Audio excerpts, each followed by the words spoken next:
Hey guys, Political Junkie 2414 here, and welcome back to another 2024 election-related video. So today I am going to be releasing my updated prediction for the 2024 United States Senate elections. As of late September, we have less than 45 days until the presidential election, and that is definitely getting the most headlines right now. My God, I cannot speak. I'm recording this like 10 o'clock at night, but we also need to pay attention to the fight for control of the House and the Senate, and for the numerous governorships up this year. They are all very important and will shape policy for for years to come. So Democrats, we're going to start off by filling out these safe Democratic states. Democrats overall, when you look at their total of seats guaranteed, when you add in the safe states, they're only at 39. But when you give Republicans all of their safe seats, as I've determined on this map, you see that they get up to 46 seats. So that shows that this map, that exemplifies just how favorable this map is to the GOP in terms of their chances of winning the Senate, because they have to defend less seats than the Democrats do, even though many of those Democratic seats are likely, are in safe blue states. But overall, it just shows that Republicans have a higher floor here than Democrats do. But that doesn't necessarily mean that the Democrats are doing badly on the Senate level. It just means that they will have, if they want to win Senate control, they're basically going to need to win in the vast majority of these races. But right now, we have 15 states that are not considered safe. I will point out really quickly, West Virginia is currently held by an incumbent Democrat turned independent Joe Manchin, who is retiring. Jim Justice, the Republican governor of West Virginia, is going to win that seat. There's very little, there's no case to be made for the contrary. So Republicans are basically guaranteed they basically have an automatic pickup right now. Now, obviously, they're at 49 seats as of right now. The reason why it's not showing that is because we have yet to fill out some of the other seats that Republicans are going to get. We're going to start off in Nebraska. This race has gotten a little bit more competitive.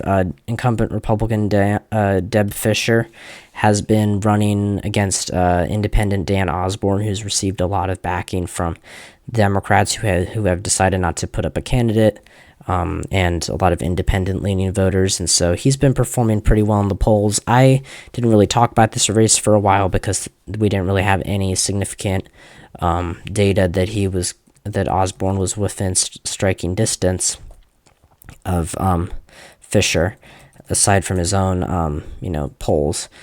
But Survey USA, I think, released a poll that showed Osborne down just 1 point. Now, there were a lot of undecideds in that, and this is Nebraska at the end of the day. This is still a red state, but I think Fischer might win by 12 or 13 points instead of, 20 points like I was thinking, or 17 points like I was thinking last time. So yeah, that's it for Nebraska. I'm also going to put Minnesota in here. This is another state I'm moving down from safe to likely. Amy Klobuchar, like Deb Fischer, is going to win re-election, but she might win by a little bit less. Polls have shown her race being, mid-single digit or double digits.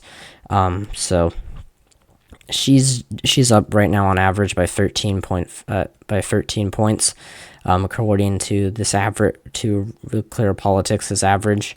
I could see that being larger, and with Tim Walz being the Democratic vice presidential candidate, I think there's a very high chance that I could move this state back into the safe column come November. It's functionally safe, but it's so it's not quite on the verge. It's not quite at the point where it's like 14.5, 14.6.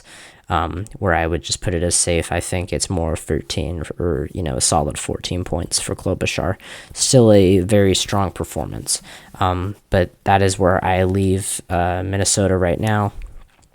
New Mexico and Virginia are also pretty locked down for the Democrats. Martin Heinrich is running against Nella Domenici. Martin Heinrich's running for a third term against Republican Nella Domenici, who is the daughter of former Senator Pete Domenici, who was a very popular senator from the state. But Heinrich has not really seen, Republicans haven't really targeted Heinrich very heavily because they have so many better options. This is really a reach state for them. If we look here, Heinrich's up by 10 points on average. That's a pretty typical margin for a Democrat in New Mexico. The Domenici name does carry some weight with voters, but it's still not a very strong, she's not going to win, and she has no chance of winning. And then in Virginia, Tim Kaine, the incumbent Democrat, is set to defeat, is pretty far ahead in the polls right now, even back when Joe Biden was still in the race and was actually losing Virginia in some polls. Kaine was still running far ahead of Biden and winning by double digits. The polls have not been as good for him recently. This University of Mary Washington poll only had him up by 6, but they also had Harris only up by 2% in Virginia. So, and I think that's too close of a margin for Harris's margin in Virginia. But then you see, polls like Washington Post, which has him up by 12, Roanoke College, which has him up by 11. I think those are much more realistic, scenarios for the free term, or for Kaine, who is running for his third term this year. And then we're going to, add in the next likely Republican state. I'm trying to get through these really quickly because I know that I take a very long time talking about some of these likely, talking about these Senate elections. I usually have like 40-minute videos. We're going to go on to the state of Missouri, which, again, is another likely state that is functionally safe for the Republicans. But Josh Hawley, this is 2022. Let me see if I can find Hawley versus Lucas Kuntz. There might not be any polls here. Are there really no polls here? That'd be kind of odd. Oh, here we go. We have some. They just don't have an average. But yeah, Hawley plus 11 in this Emerson poll. Hawley plus 9. Mostly Emerson's done a lot of polling here. Missouri is still a very, very red state. But down ballot, it is a little bit bluer. And Josh Hawley is not necessarily the most popular in the suburbs. He was he was very much involved in the effort to decertify the 2020 election results, which I think doesn't hit very well with some swing voters in Missouri, who ultimately won't change the outcome of the won't change the outcome of the election, but may have an impact on the margin. And the fact that a less controversial Republican, Eric Schmidt, couldn't win by more than 15 points in 2022, in a race that was really not targeted by Democrats to the same extent that Democrats are targeting this race. I think that Hawley could very well win by 9 or 10. I think he'll win by more, like closer to 11 or 12. But overall, I expect him to run behind Donald Trump by a couple of points in the state. But overall, he's not in danger of losing. Then we're going to go down to the Sunshine State of Florida. We've gotten some interesting polls here. There is an abortion, and there are a couple of constitutional amendments on the ballot in Florida, including a pro-choice amendment and a pro-marijuana amendment. And Rick Scott has not been doing well in recent polling. In fact, we saw in the most recent poll by Emerson, he was only up 1 point over Debbie Mercalzo Powell, who is a former representative from Miami-Dade County, who lost her reelection to Carlos Jimenez in 2020. But she has been doing very well in this race, and Kamala Harris has been doing very well in Florida. Now, I will say, even in 2022, when polls almost, nationwide, almost all over the nation overestimated Republicans, in Florida, they actually overestimated Democrats, and by quite a bit. And Republicans had a very good 2022 in Florida. They saw DeSantis, they reelected Ron DeSantis, or the state reelected Ron DeSantis by 20 points. They reelected Marco Rubio in the Senate to be senator by 16 points. It was overall a very good night for the GOP. I think they're going to have a good night this year as well, but it's obviously, with presidential turnout, it's going to be a lot closer. So I think right now Florida is probably going to go to Rick Scott by 5 or 6 points. I still think it's above that.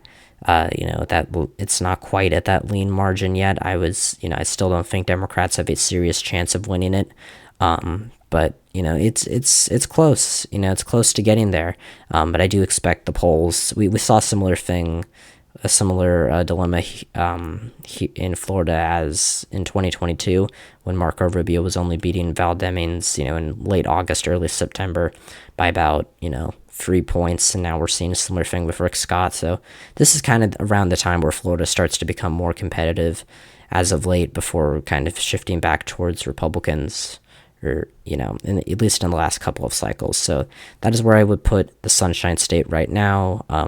Rick Scott's not unbeatable for Democrats, but it's going to be incredibly hard. It would take a blue wave, but I could see them getting this race under 5 points, and I think that would be a very strong result for Murkowski Powell.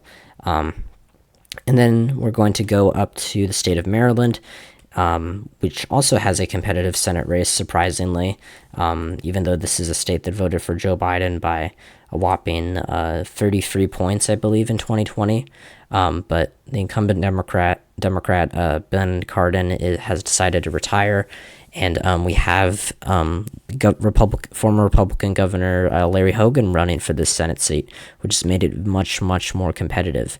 And we have Democrats decided to nominate Prince George's County Executive Angela Alsobrooks, after there was a very nasty primary fight on the Democratic side, which weakened Alsobrooks, I believe. But overall, this is still a state that Kamala Harris, is going to win by, a very large amount at the top of the ticket. And at the end of the day, when we see governors from the cross-party governors from, let me reword that. We've seen a lot of Democratic governors from red states like Steve Bullock and Phil Bredesen decide to run for Senate in, their deep red states. And what we found is that while these voters still did like them and, gave them stronger performances than the average Democrat would get in those states, they still ended up losing by pretty substantial amounts. And, Larry Hogan, I think, yes, he's won 2 governor's races he's won 2 governor races decidingly, or comfortably, but he's never run for Senate, and he has, Donald Trump endorsing him, which I honestly think was kind of meant to screw over Larry Hogan because Hogan's been very critical of Trump, and Hogan's also trying to, paint himself as more pro-choice because there's a pro-choice, there's an abortion referendum on the ballot in November. And Hogan has made a lot of pro-life statements in the past, so that is not sitting well with voters. The name recognition he's been winning on. We've seen a couple of close polls. We've been seeing closer polls here and there. It's a much redder, it's a much more favorable race for Republicans than they would have gotten with any other candidate. But overall, it's just a matter of the state being so freaking blue. And so I think Alsobrooks is going to win by around 9 or 10 points as it stands right now. I could see that margin going up in the coming weeks as voters become more polarized. I think that's overall what I'm going to be saying. That's what I'm going to say for this race. So then we go to the states of Arizona and Nevada. And I'm going to put both of these states as likely Dem, and these are going to be our last likely states for either party. In Arizona, Ruben Gallego continues to lead Kari Lake by, consistently. Trafalgar, which had Blake Masters winning in 2022, had Gallego up by 4 in this state. And keep in mind, many of these same polls are showing Donald Trump winning the state of Arizona. This Emerson poll that has Trump up by 1, what does it say in the Senate race? Gallego plus 6. Trafalgar, they say Gallego plus 4 here. Let's find out what they say about the presidential. Trump plus 1, and I don't know why my screen keeps glitching. Insider Advantage has Trump ahead. They have Gallego ahead, and CNN, it's a similar deal. Gallego +3, Trump +5. So there's clearly a ticket split going on here in Arizona. At least according to the polls, Gallego is running far ahead of Kamala Harris. And so even if she loses the state, it's very likely that Gallego is going to win it. There has been a bit of a tightening in the polling as of late. We saw Gallego kind of reach his height around late August, early September, and it's kind of come down a little bit. But overall, this is still a very strong race for the Democrats, and Carrie Lake's really struggling to keep up with fundraising. She really cannot shake the image that she, made for herself back during her 2022 gubernatorial run. And so I think that that's really screwing her over this time. And I think she's going to lose this race by, a little over 5 points. I could see it narrowing down to, less than that. But right now, Democrats are looking really good in Arizona. They're also looking really good in Nevada, where Jackie Rosen is ahead of Republican Sam Brown by about 9 points on average. Based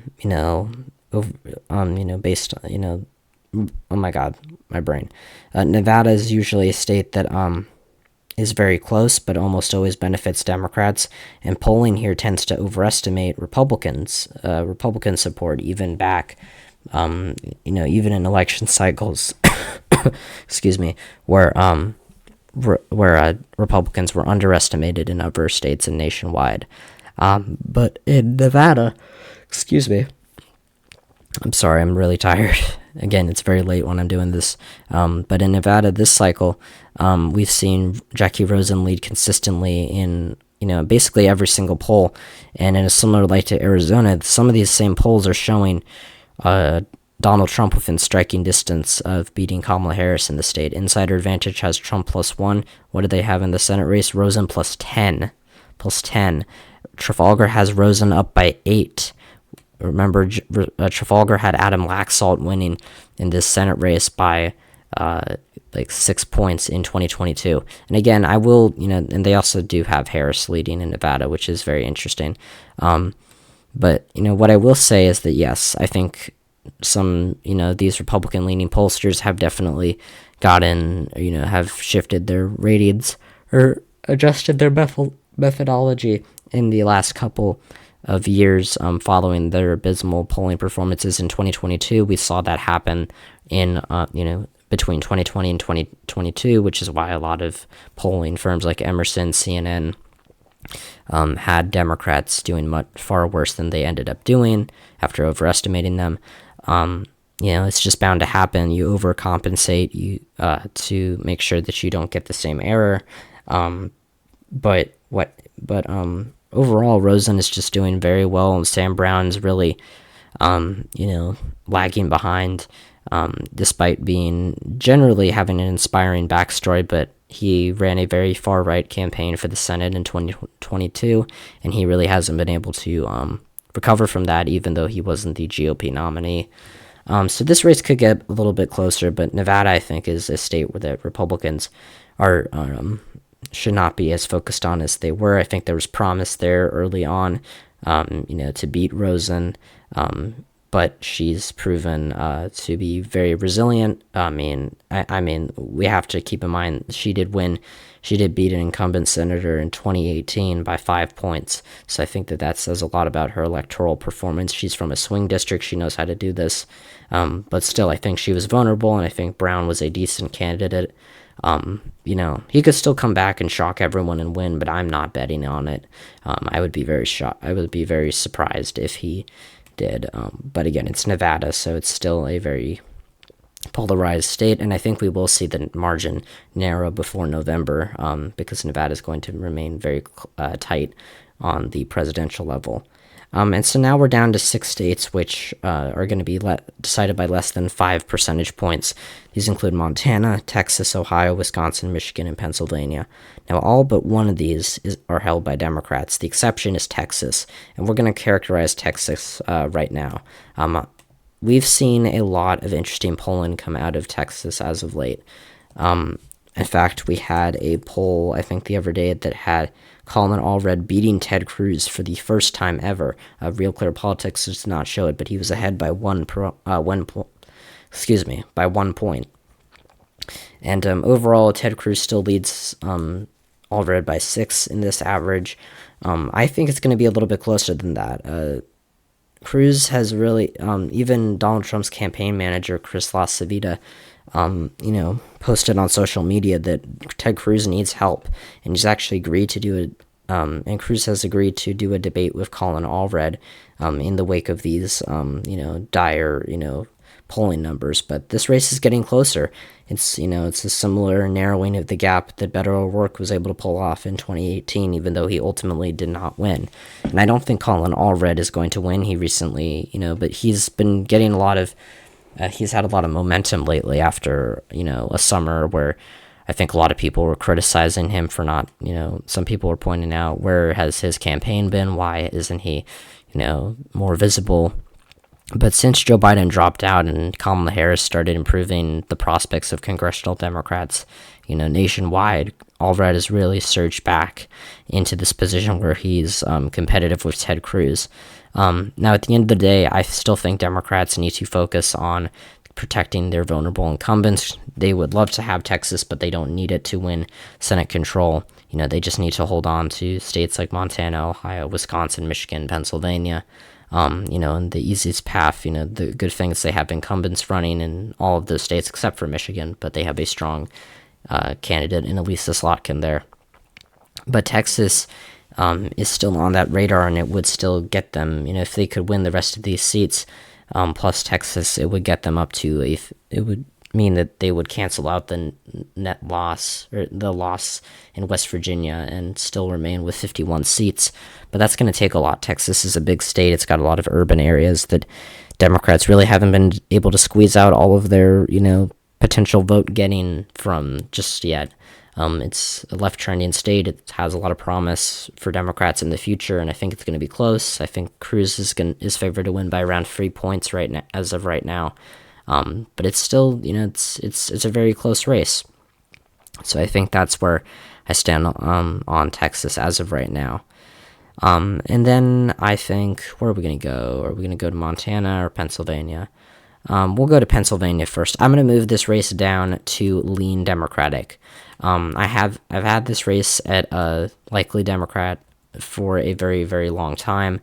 And Bob Casey is a very strong incumbent. I want to say that. And, the fact that John Fetterman, who was a much weaker candidate than Casey, won by, about 5 points in 2022, it made me very cautious to put this race in lean Dem. But what we've been seeing is a lot of conflicting data as of late. Dave McCormick has really been able to fundraise for his campaign, self-fund his campaign.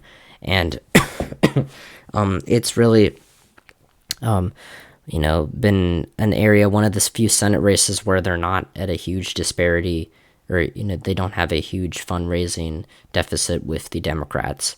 And, even in states like Montana and Ohio, which are generally considered more, more favorable for the Republicans, in terms of their electoral prospects. But Casey, while you've seen him leading in most of these polls, we've been seeing a lot of ties lately. We saw the Washington Post actually have Casey and McCormick tied at 48%.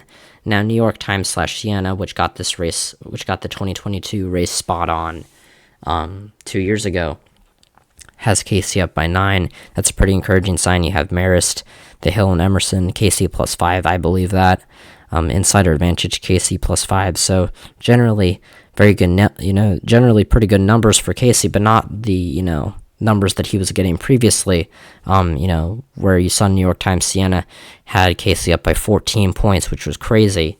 And then you had Cook Political Report, Casey +13. You're not seeing those double-digit leads for Casey anymore, and I didn't expect him to win necessarily by double digits. But this race is getting closer than I think I would have, previously imagined. And so that's, I think Casey wins by just shy of 5 points, I think by a John Fetterman margin as of right now. I think this race will end up being likely in the end, but as if it were held today, I think McCormick would actually do quite well, and I think that he, despite having a lot of baggage as kind of a carpetbagger style candidate like Dr. Oz, he's still been able to effectively, communicate with voters. And I think that Casey is holding his ground, but he's starting to slip a bit. And so Democrats might need to start investing money in Pennsylvania. This is a state that I'm very confident Republicans are going to lose, but part of the reason why Mitch McConnell wanted David McCormick in this race was so that they would put Pennsylvania in play and maybe distract Democrats from Montana and Ohio. And they're doing that. I think that's something that Democrats are really going to have to worry about in the next 6 weeks. And I think that ultimately they'll pull it off, but it is concerning. So now we're going to go to Ohio.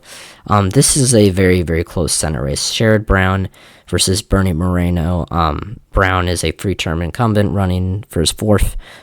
He's made some distance between himself and Vice President Harris, who in these same polls that show Brown up is losing the state by, high single digits, low double digits.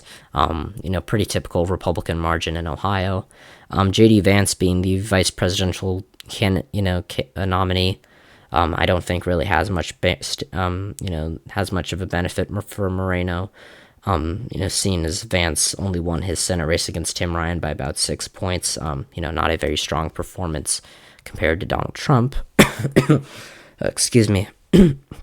But Sherrod Brown has won 3 times before. This is definitely going to be his closest race yet. Moreno is a more extreme candidate than I think some of the other Republicans running in the primary, where, Matt Dolan would have been 100 times better, Frank LaRose would have been better, but Moreno really appeals to the MAGA base, which again is, a big part. A lot of the white working class voters have really shifted towards Trump in, the Rust Belt, especially in Ohio, over the last 8 years. But at the end of the day, when you have a weaker candidate like a Moreno, you also have to appeal to the suburbs. And, Sherrod Brown's already going to do better with the working class voters. And so I think it was a very poor decision for Republicans to kind of take this risk with Moreno. I think that he was boosted by the Donald Trump endorsement. He won the primary relatively easily, easier than J.D. Vance. It was a larger margin than J.D. Vance's margin of victory in the 2022 primary. But overall, I think this race is very close. I think Trump's going to win this state by 8 or 9 points at the top of the ticket, and I think that that's enough for Sherrod Brown to overcome. Again, this is a very close race. I could very well see myself putting this back in the Republican column by Election Day. I'm very cautious about this race because polls in Ohio have overestimated Democrats historically. In 2020, Biden and Trump were basically in a dead heat here, and Trump won by 8. But in 2022, Democrats, while they were leading the polls for a very long time, throughout the summer, which people didn't really believe because Tim Ryan, while he was a good candidate, wasn't Sherrod Brown.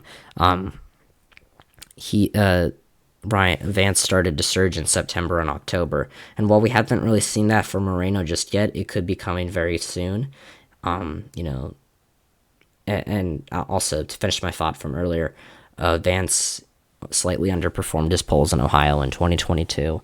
He was leading by about 8 points, and of course you saw he won by 6. But yeah, Moreno could definitely get a polling surge here, and if it happens, I think that I'll shift this race back into the Republican column.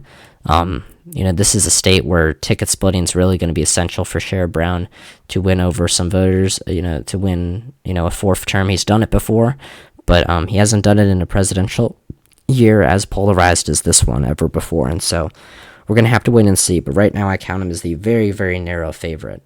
Then we go to the state of Michigan. This is one of the few open, races that we have in the toss-up category this cycle, along with Arizona, which I didn't mention. Kyrsten Sinema's retiring. But Michigan, Debbie Stabenow is not running again. And we have Lisa Slotkin, a current Democratic Congresswoman from Lansing, versus former Republican Congressman Mike Rogers, who coincidentally represented the same area in Congress and was chair of the House Intelligence Committee.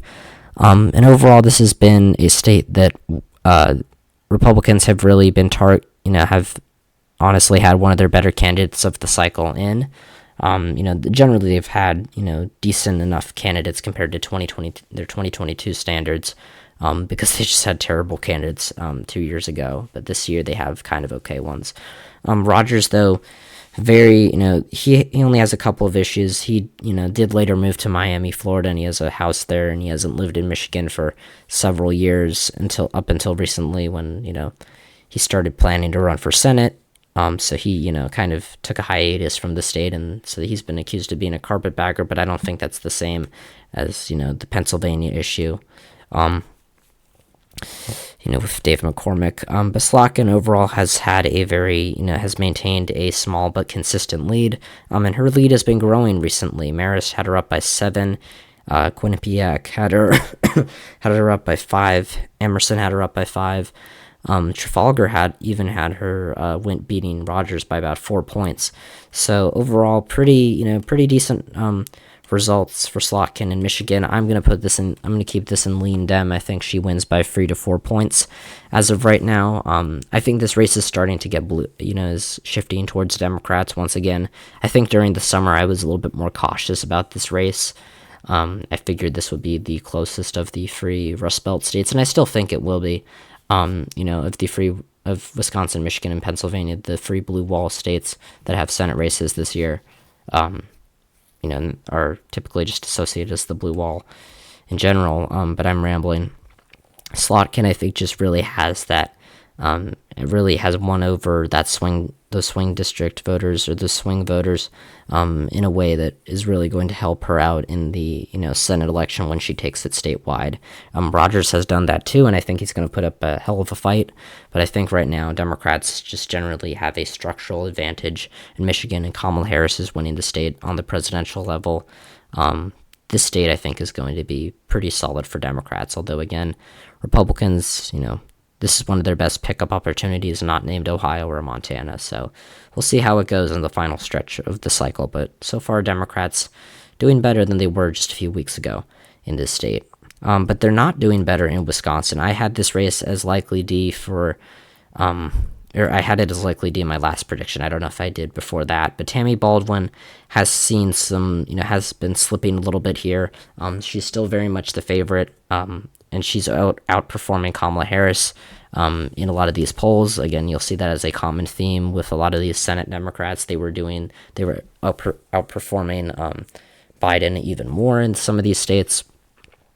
But Baldwin, really, a two-term incumbent, has a structural advantage here in this state. She won a massive victory in 2018. She even beat former Republican Governor Tommy Thompson in 2012 in a race that was expected to be very close. Ultimately, was a relatively comfortable margin for her.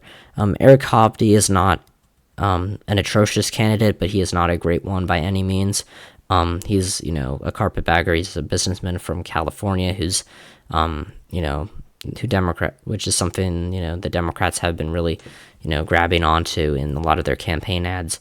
Baldwin is a two-term senator. Or I already said this, but she's won 2 very competitive races before. She's very popular in the state, and I think that overall she's been doing very well in this election, and I think that she's going to she's on track to win again. Trafalgar in their most recent poll actually had her up by 6. We have seen a couple polls more recently have her up by 3 and 4. Emerson had her up by 3. But generally she's actually one of the only Senate Democrats up here that's actually reached 50% in the polls. A lot of them have been hovering 48, 49%. Baldwin's already got it into 50. So she could definitely win by over 5 points, but I think right now I agree with the polls. I'd say she wins by about 4.5. So yeah, just on that cusp of being likely, but I would say it's still there.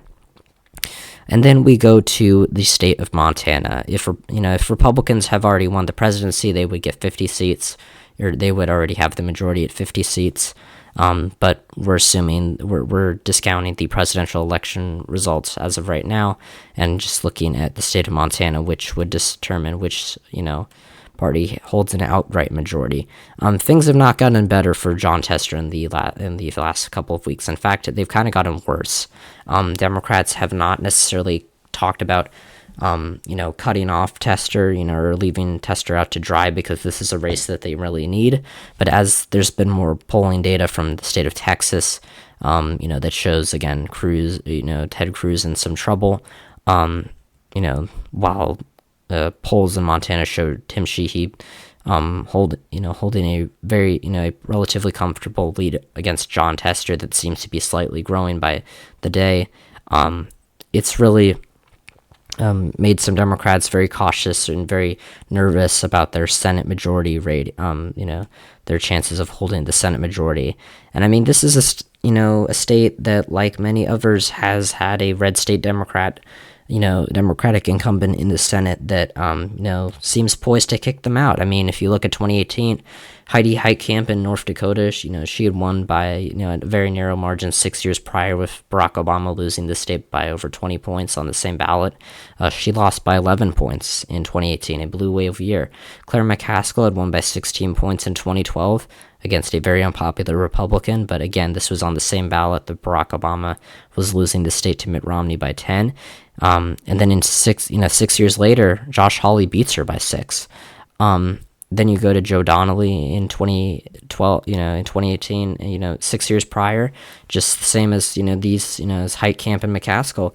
He won in a state that President Obama had lost, against Mitt Romney, against a very, now this was against a very, poor candidate.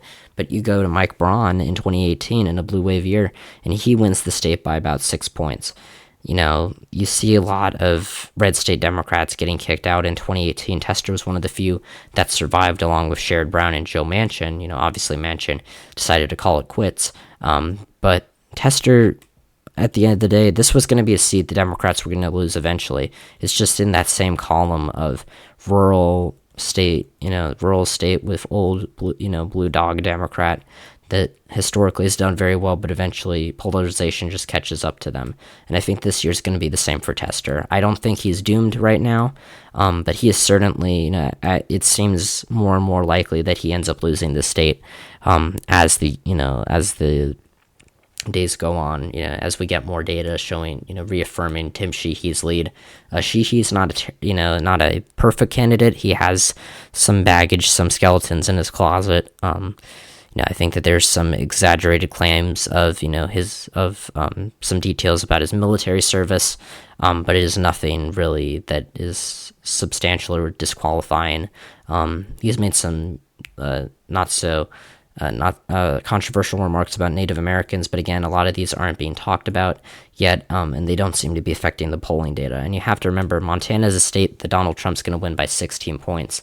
Or, by 14, 15 points or more at the top of the ticket. And again, I referenced that and said that Sherrod Brown was going to win, in Ohio, but Ohio is a state that's only going to vote for Trump by around 5 to 6 points less than Montana. I think that a 15 point ticket split is a lot less feasible than a 10-point ticket split. Montana is a smaller state. It's got a smaller media market, so Tester can definitely flood the airwaves. But national Republicans have been coming in here to protect Sheehy, and they avoided a messy primary with Matt Rosendale, which really locked down their chances. If you look back at some of these older polls, it didn't really seem to matter back then. Tester was leading by 2 in this poll, but again, a lot of undecideds. And while Sheehy has grown, his vote total to around 50, low 50s, Tester's mostly remained in the mid 40s, and I think that's really just been a dire sign for him. He could lose this race by more than 5 points, but right now I'm going to put him losing it by 4. I think that this is still a race that he can end up winning. It's not impossible. It's not, the writing's not on the wall necessarily for John Tester just yet. We'll have to see what happens here. But right now, 6 weeks out from Election Day, it does not look good for him, and it doesn't look like there's no indication that this is going to get any better for Tester. He's won tough races before, but nothing like this has ever come. He's never had to face anything like this before. So if you look at the map here, I have Democrats at 49 Senate seats, Republicans at 51. They take back the Senate. West Virginia, they flip West Virginia and Montana, hold on to competitive seats like Texas and Florida. Meanwhile, Democrats basically run the rest of the table. They win Arizona, New Mexico, Maryland, Pennsylvania, Ohio, Michigan, Wisconsin, but it's just not enough. And it shows how unfavorable this map is to them because they are holding so many more seats than Republicans. It is not a balanced map in terms of party composition at all, and that gives Republicans a unique opportunity here to win this race. It doesn't to win this control of the chamber this cycle. It doesn't mean that they're necessarily guaranteed to do it. Democrats could still come back and win this. Republicans don't have the best candidates here. And John Tester is a very strong candidate in Montana. I could see him coming back and giving Democrats a boost here, or Colin Allred in Texas, beating Ted Cruz in Texas. Those are two possibilities. But right now, I mean, just the amount of work that the Democrats have to do, they might be better just playing defense. And I think that right now, if they can get 49 seats in this scenario, in this Senate map, that is a very, very good performance for them considering the circumstances. It might not be what they wanted, but it's good. It's a very strong performance nonetheless. So let me know what you guys think right now. Do you agree with my prediction? Do you disagree? How do you think, which party do you think is going to win the Senate? Who do you think is going to win in these battleground states? Do you think I'm wrong about Ohio or Montana or Michigan or Wisconsin or whatever? I want to hear your thoughts, and let me know what other content you guys want to see. I've become very busy in the last month, but I'm going to continue to pump out election videos for you guys when I can, and hopefully ones that are not quite as long as this one. It still ended up being like 41 minutes. I don't know how it happens, guys. But thank you all so much for watching. Hit the like button if you did enjoy it. Subscribe to the channel if you haven't already. Share this video with someone who you think would enjoy it. I'll see you guys next time when I talk about all things politics. See ya.